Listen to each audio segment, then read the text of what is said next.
Here we are, we're on Northwood's property, and we're looking at a tree that was harvested in 2009.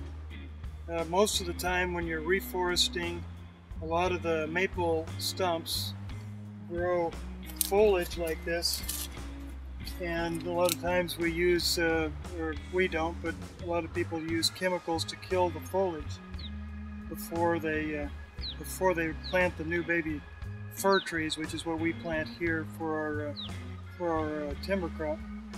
So, but what we've done is we've allowed these to continue to grow and grow the little shoots, which allows the burl to remain alive, like I mentioned on the other stump. And this is typically what we'll see when we go out and harvest a burl. When we start, I'm going to dig some of the suckers off here so you can kind of see what the burl looks like underneath.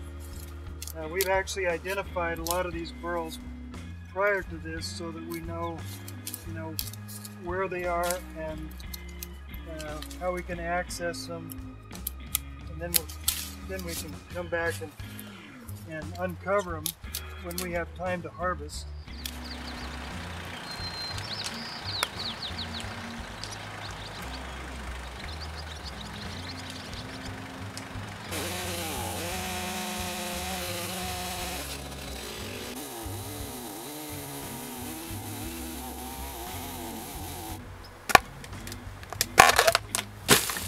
Timber!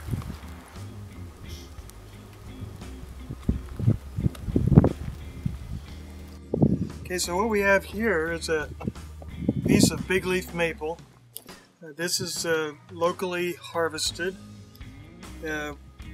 One of the things that I've been looking at this piece as a real good provider of some curly figure, which you can see in these rays that run along the outside of the tree, in more of what we call the sapwood, which is really easily delineated by this line running through here.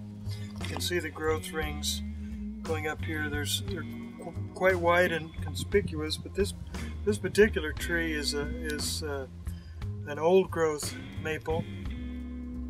It also will have some yield of what we call crutch figure, which is where several different aspects of the tree grew in several logs or limbs, and where those attach is what we call crotch figure, which can actually also be called a rooster tail or feather figure.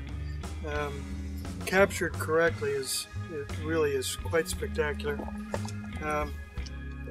We're also going to see some spalting, some different color running through this part of the trunk. We're also going to see some curly figure running across. Our log deck consists mainly of big leaf maple, but we also have some alder, some madrone, as well as some white oak in this particular log deck anyway.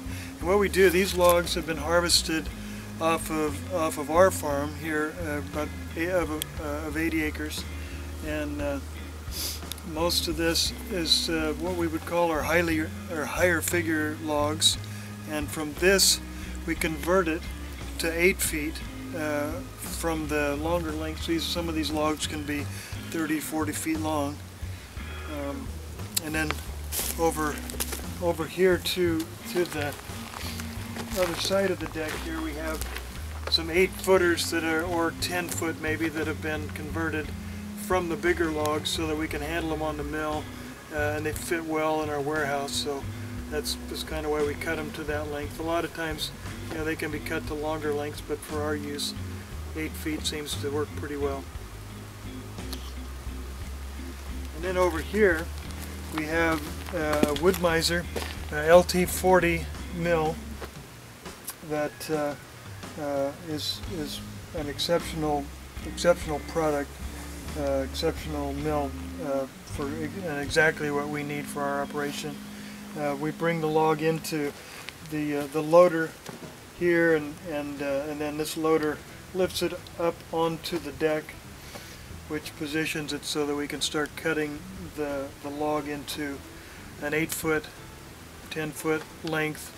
We cut it into different sizes, different thickness of lumber, anywhere from 1 inch or 4/4 all the way up to 5-6 inches thick, and then from there we take it into the warehouse and then convert it into blocks that we would send out to wood turners or carvers or the hobbyists that would be looking for that particular type of wood.